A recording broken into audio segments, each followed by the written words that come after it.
இன்னைக்கு வீடியோவில் Fujitsu O general AC 1.5 டன்னோட கம்ப்ளீட் ஃபுல் வாட்டர் சர்வீஸ் தான் பார்க்க போகிறோம். எவாப்ரேட்டர் காயில் பார்த்தாலே உங்களுக்கு தெரியும் எவ்வளோ டஸ்ட் அடைஞ்சிருக்கு அப்படிங்கிறது. ஏர் சர்க்குலேஷன் ஆகிறதுக்கு ஒரு இடம் கூட இல்லை. ப்ளோயர் ஃபேன்லேயுமே ஃபுல்லாகவே டஸ்ட்டு தான். நம்ம ஜெட் மோட்டரை செட் பண்ணிவிட்டு எவாப்ரேட்டர் காயில் 3 to 5 டைம்ஸ் கண்டினியூஸாக வாட்டர் ஃப்ரை பண்ணிகிட்டே இருந்தாங்க.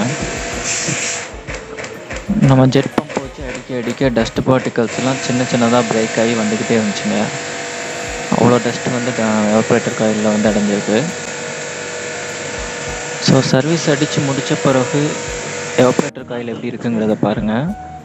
ஃபஸ்ட்டு இருந்ததுக்கும் இப்போ இருக்கிறதுக்கும் எவ்வளோ வித்தியாசம் இருக்குன்னு பாருங்களேன். ஷோரூம் கண்டிஷனுக்கே நம்ம கொண்டு வந்துட்டோம். ப்ளோயருமே புதுசாக பிளாக் கலரில் ஆகிடுச்சு. ஸோ எப்படி இருந்த காயில் எப்படி ஆகிருக்கு அப்படிங்கிறத பாருங்கள். அகெயின் எல்லாத்தையும் அசம்பிள் பண்ணிவிட்டு நம்ம ஏசியை ரன்னிங்கில் விடும்போது பார்த்தா ஏர் ஃப்ளோ வேறு லெவலில் இருந்ததுங்க.